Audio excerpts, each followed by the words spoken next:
কি এমন ভেবে দেখেছেন আমি পারবো না, আমি যথেষ্ট ভালো না, লোকেরা আমাকে নিয়ে হাসবে? এই ভয়েসটাকে, এটা আপনার শত্রু না, এ আপনার ভেতরের সমালোচক, যে বারবার আপনাকে থামিয়ে দেয়।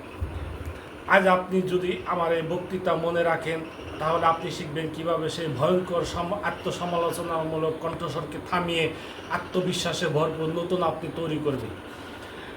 বিশ্বের মনোবিজ্ঞান গবেষণা বলছে প্রতি 10 জনের মধ্যে 7 জন মানুষই প্রতিদিন নেগেটিভ সেলফ টকে ভোগে, যার কারণে তাদের কাজের পারফরমেন্স সম্পর্কে এবং মানসিক স্বাস্থ্য নষ্ট হয়।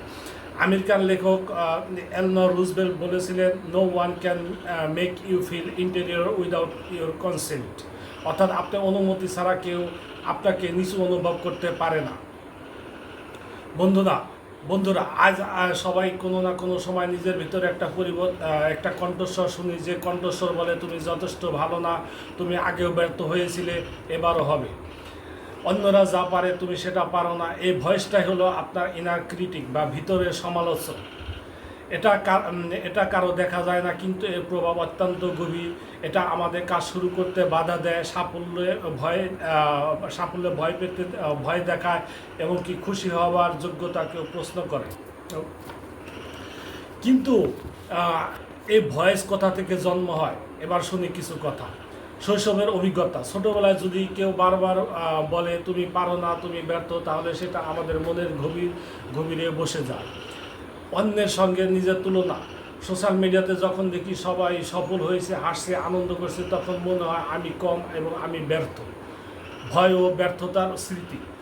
একবার কোনো কাজ ব্যর্থ হলে আপনার মস্তিষ্ক সেটা ধরে রাখে এবং ভবিষ্যতে যখন সেটা চেষ্টা করেন, সেই মস্তিষ্ক আপনাকে ভয় দেখায়, আবার যদি না পারি।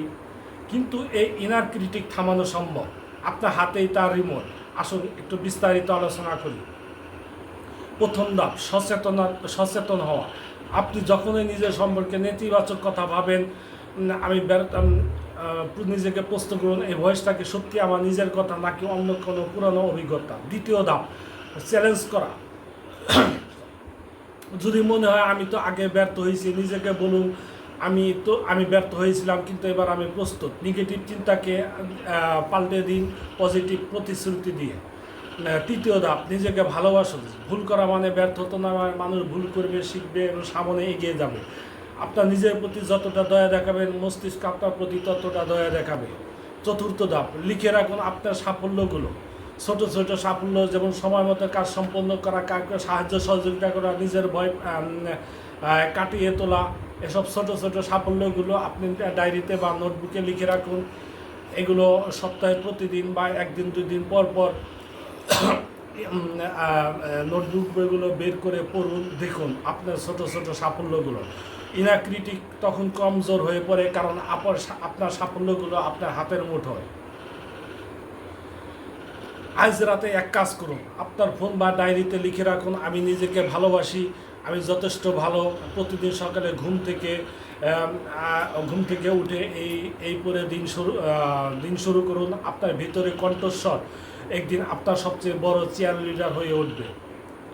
এবার শেষ কথা, আপনার ভিতরে সমালোচককে নীরব করুন, কারণ আপনার ভিতরে লুকিয়ে রয়েছে এক অজেয় যোদ্ধা। বিশ্বাস রাখুন, আপনি পারবেন। ধন্যবাদ সবাইকে।